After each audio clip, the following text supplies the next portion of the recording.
Assalamualaikum warahmatullahi wabarakatuh. Bismillahirrahmanirrahim. Rabbi shrah li sadri wa yassir li amri wahlul 'uqdatam min lisani yafqahu qawli. Alhamdulillah, kembali Allah masih pertemukan kita hingga anak-anakku bisa menyaksikan pembelajaran kita. Mudah-mudahan akan memberikan barokah manfaat di dunia wal akhirah. Mengawali pertemuan kita di semester pertama ini bagi anak-anakku yang sudah naik di kelas 8. Jumpa lagi di pembelajaran dari di bab pertama. Kita akan mengkaji pembahasan yakni berkaitan dengan meyakini kitab-kitab Allah dan mencintai Al-Quran. Anak-anakku yang beriman, sebelum Bapak sampaikan materinya, ada beberapa tujuan pembelajaran kita yang perlu kita capai di bab pertama ini. Yang pertama,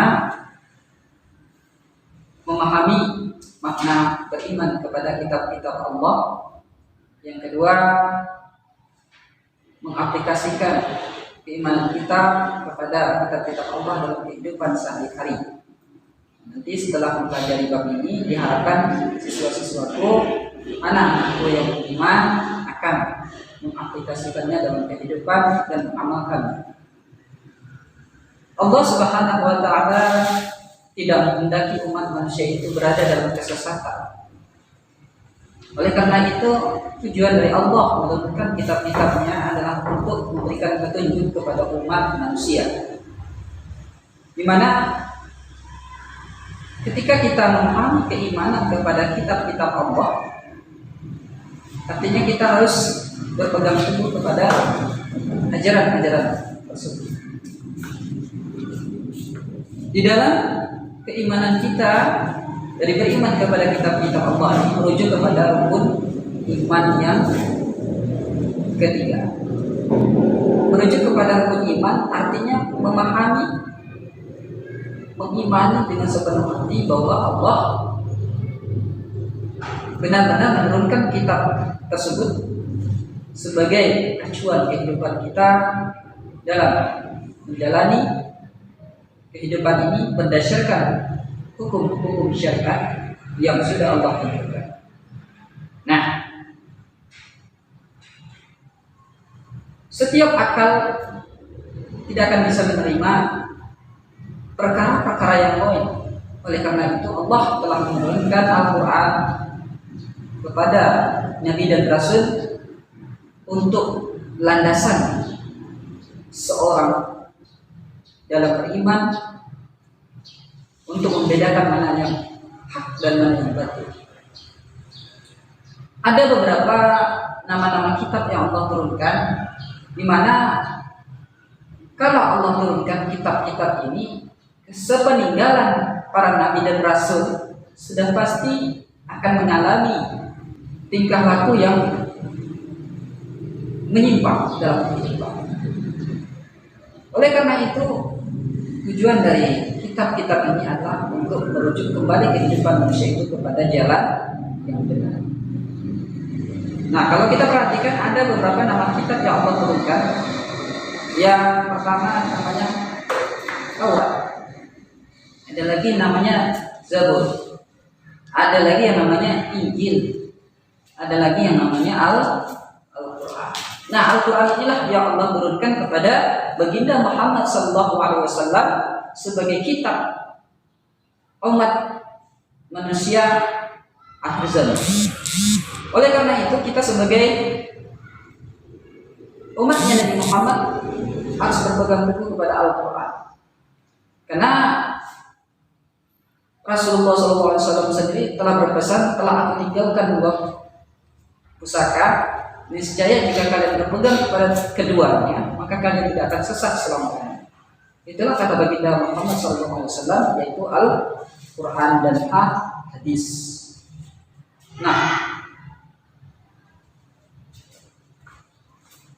kalau kita perhatikan ada beberapa keistimewaan Al-Quran. Yang pertama, Al-Quran adalah merupakan kitab yang paling sempurna dibandingkan kitab-kitab yang lain. Karena di dalam Al-Quran mengacu kepada isi yang lengkap, baik yang berkaitan dengan ibadah, muamalah, dan sebagainya. Berikutnya, Al-Quran merupakan sumber segala ilmu pengetahuan. Nah, ternyata Al-Quran memuat berbagai sumber ilmu pengetahuan sebelum adanya iptek atau ilmu pengetahuan teknologi seperti ilmu IPA yang mengkaji tentang perkembangan janin. Sebenarnya Al-Quran telah berbicara masalah ini, baik dari segi ilmu matematika, fisika, kimia, dan sebagainya. Pada awalnya cendekiawan-cendekiawan Islam ini mengembangkan ilmu pengetahuan tersebut berdasarkan analisis dari ilmu Al-Quran. Selanjutnya, Al-Quran mengandung berbagai macam persoalan hukum yang relevan sepanjang zaman. Jadi hukum dalam Al-Quran, hukum syariat yang dikemukakan dalam Al-Quran ini tidak pernah ketinggalan zaman. Inilah yang merupakan keistimewaan Al-Quran. Selanjutnya, Al-Quran menjanjikan orang yang mampu menguasai ilmunya yang terkandung dalam Al-Quran akan diangkat derajatnya oleh Allah Subhanahu wa Ta'ala. Nah, Al-Quran merupakan pedoman yang menjadi landasan seseorang diangkat derajatnya.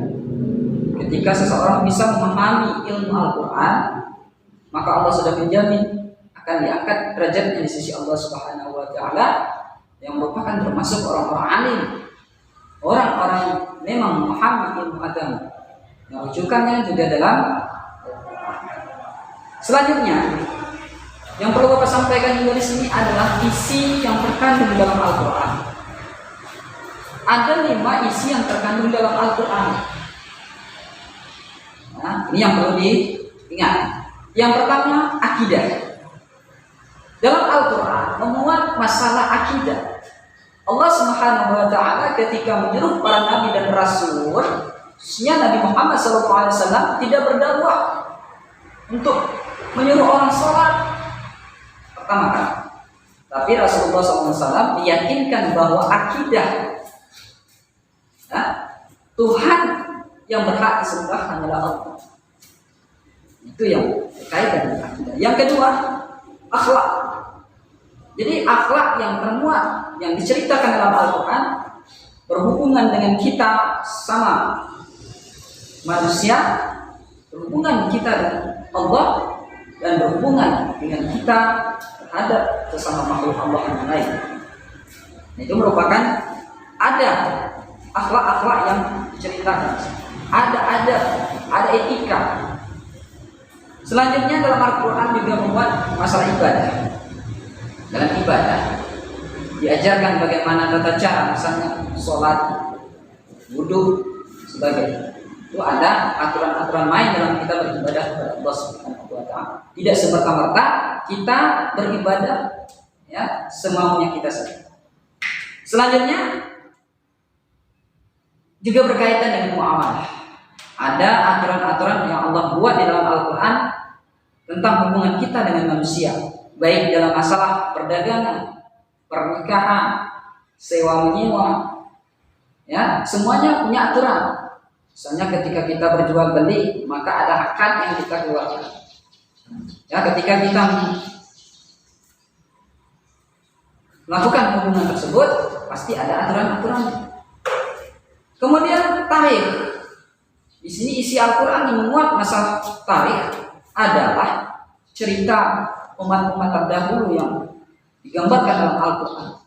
Allah menceritakan tentang kisah umat-umat terdahulu, bagaimana perilaku orang-orang yang saleh, bagaimana perilaku orang-orang yang durhaka kepada Allah Subhanahu wa Ta'ala di negara. Banyak kisah-kisah yang menginspirasi kita di dalam Al-Quran itu, kalau kita memahami isi yang ada di dalam Al-Quran.